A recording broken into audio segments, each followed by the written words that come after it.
Guys, আসসালামু আলাইকুম। সবাই কেমন আছেন? সাথে আমিও আছি। আজ অনেক দিন পর দুই বান্ধবী মিলে কোথায় যাচ্ছি বলেন তো? গেস করেন কোথায় যাচ্ছি, তারপরে বলবেন। গাইস, বাইরে অনেক সুন্দর বৃষ্টি হচ্ছে। বৃষ্টির মধ্যে কার কার ঘুরতে ভালো লাগে না বলো?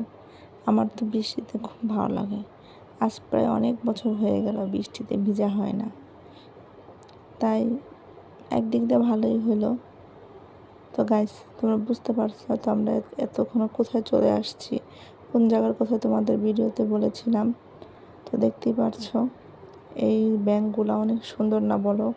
আমরা চলে গিয়েছিলাম নবীনগর মৎস্য এবং কুটির শিল্পর ওইখানে তোমরা সাংসারিক সব জিনিসপত্র পাবে।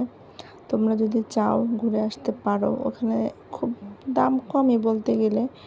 এখানে যে মাটির কাপ পিরিচ ছিল, তারপরে যে ব্যাগ, বাচ্চাদের খেলনা, তারপর ফুলদানি রাখার জন্য আরও কিছু জিনিসপত্র। তো তোমাদের কার কার কাছে এই জিনিসগুলো ভালো লাগে অবশ্যই আমাকে কমেন্ট করে জানাবে। তো এইখানে ব্যাগ ছিল, মিরর ছিল, লাইটিং ছিল। তো তোমাদের কাছে ঘর সাজানোর কিন্তু খুব পারফেক্ট এই জিনিসগুলো দরকার। এগুলো দিয়ে ঘর সাজালে কিন্তু ঘরটা আসলে অনেক সুন্দর হবে এবং সুন্দর লাগবে। তুমি দরজার পাশে যে এই জিনিসটা লাগাতে পারো, হোম সুইট হোম, এই জিনিসটা দরজার পাশে লাগালে ভালো লাগে। তো আমি কিনতে গিয়েছিলাম আয়না, কিন্তু আয়নাতে আমার পছন্দ হয় নাই। বাট ফ্রেন্ড বললো থাক, তোকে অন্য জায়গায় অর্ডার দিয়ে আমি বানিয়ে দেবো নি।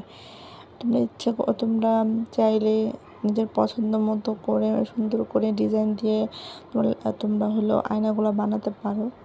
তো এই যে এই লাইটগুলো অনেক ভালো লাগে। পাপোশ ছিল, ওই পাশে ব্যাগ ছিল। দূর থেকে লাইটগুলো কত সুন্দর লাগে বলো তো? তোমাদের কার কার বাসায় এই লাইটগুলো আছে অবশ্যই কমেন্ট করে জানিয়ে দিবা। এখানে বাচ্চাদের প্রজাপতি স্টিকার, লাইট, বল লাইট, এগুলা। তারপর চলে আসলাম আমরা চাবির ছড়ার দোকানে। তো এখানে আমি একটা চাবির ছড়া পছন্দ করে নিলাম।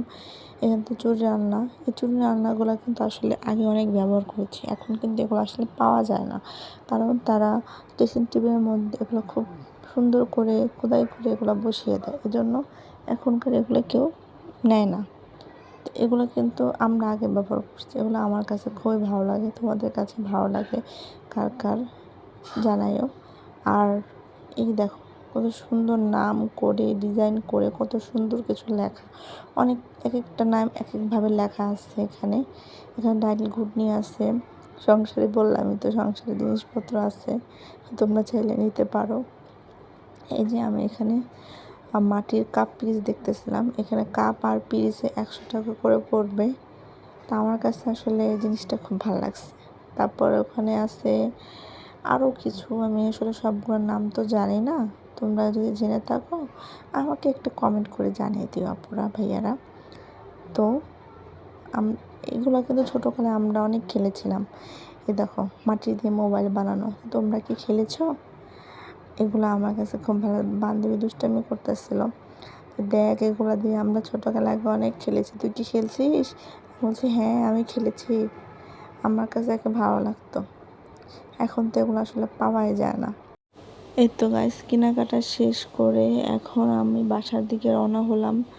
তো অবশ্যই তোমরা এই জায়গাটা ঘুরে আসবে, বিশ্বাস করো তোমাদের অনেক ভালো লাগবে। তো এই তো আমরা চলে আসলাম মৎস্য ও কুটির শিল্প বাজার। তো আজকে এই পর্যন্ত আমার ভিডিওটি। সবাই ভালো থাকবেন, আল্লাহ হাফেজ।